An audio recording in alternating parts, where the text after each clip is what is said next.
Kaylin Alcantara at Kobe Paras nagde-date na ngayon ayon sa mga netizens. Kaylin Alcantara at Kobe Paras nagkakamabutihan na umano ayon sa mga netizens.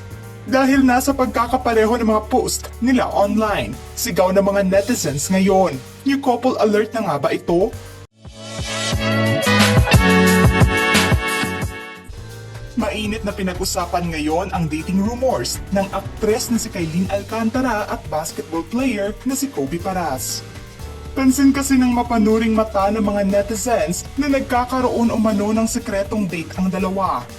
Dahil na sa pagkakapareho ng mga post na ibinabahagi nila sa kani-kanilang Instagram accounts.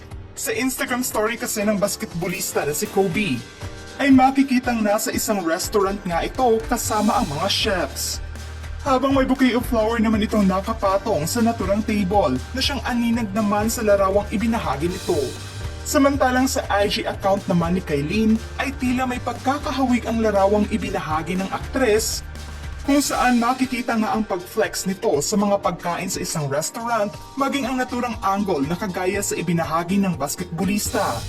Ay medyo may hawig nga sa mga larawang ibinahagi ng aktres. Espekulasyon ng mga netizens na nasa iisang restaurant lamang daw ang dalawa. Malakas ang kutob ng ilan dahil kung naka-zoom umano ang larawan ng basketballista ay may hawig talaga ito sa table ng posted photo ng aktres. Hindi naman mapakali ang ilan sa mga taga-suporta ng aktres at inusisa nga nila ito ng katanungan kung saan bumuhos ang mga komento nila sa mismong posted picture ng aktres sa IG account nito. Kung saan limitado lamang ang comment section status nito at ilan sa mga komento nila. Hala, are you with Kobe?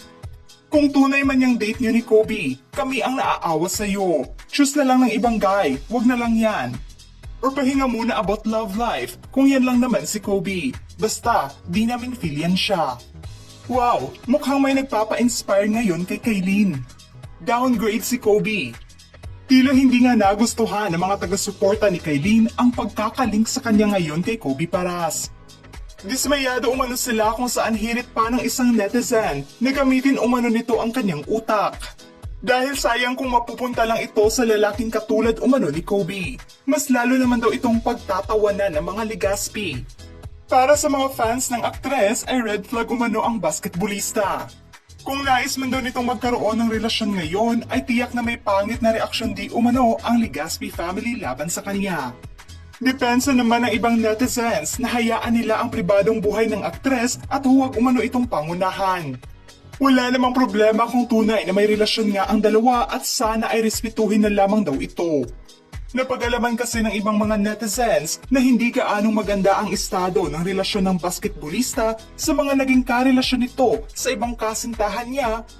Kaya naman hindi maiwasan ng mga fans ng aktres na mabahala at baka matulad lamang daw ito sa mga dati nitong nakarelasyon na maikli at madali lamang matapos kaya naman. Nais nila na ibang lalaki na lang sana ang pinili nito.